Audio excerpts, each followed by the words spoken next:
কৌশিকী, কি হয়েছে? 4 জন ডাক্তার নাকি খুন হয়েছে। হ্যাঁ মানে কাকন বলে যে 4 জন ডাক্তার খুন হয়েছেন আর ডক্টর সেন ওখানে নাকি উপস্থিত ছিলেন। ওনারা তো রিইউনিয়ন করতে গেছিলেন, আমাকে বললেন জগদ্ধাত্রী পুজো উপলক্ষে সব বন্ধুরা মিলে রিইউনিয়ন করতে গেছিলেন একটা ফার্ম হাউসে।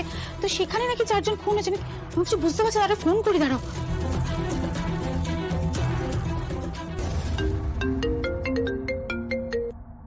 হ্যালো ডক্টর সেন, আপনি ঠিক আছেন? আমি জাস্ট এই মাত্র খবরটা পেলাম, মানে আমি না খবরটা শুনে জাস্ট চমকে উঠেছি। আপনি ঠিক আছেন তো? মানে আপনার কিছু হয়নি তো? সব ঠিক আছে তো? হ্যাঁ আমি ঠিক আছি, কিন্তু আমার 4 বন্ধু মারা গেছে।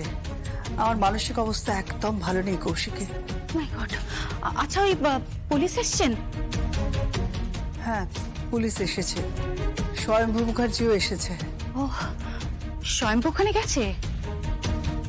হ্যাঁ তদন্ত চলছে। আচ্ছা জ্যাস যায়নি? না জ্যাস আসেনি। জ্যাস চ্যানেল ওখানে যায়নি? না। আশ্চর্য, জ্যাস চ্যানেল যায়নি কেন? কারণ ভর্তি আপনাদের বিদায়ের সময় এমন একজনকে তো অন্তত থাকতে হবে।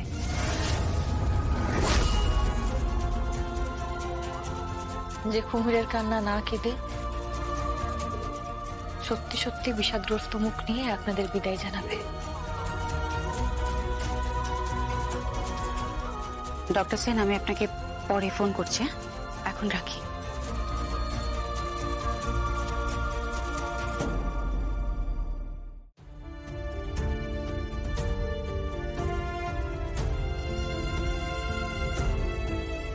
জগদ্ধাত্রী, সেজন্যই থেকে গেলাম ভর্তি। দুর্গা চলে গেছে, দুর্গা আর ঋষভের বিদায় হয়ে গেছে।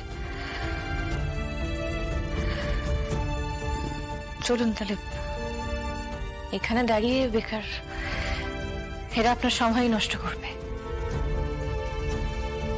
ওই গল্পটা মনে আছে তো ভর্তি, পাকা কাঁঠাল আর শেয়ালের? দেখুন না কেমন এক দল শেয়াল ভিড় করে দাঁড়িয়ে আছে।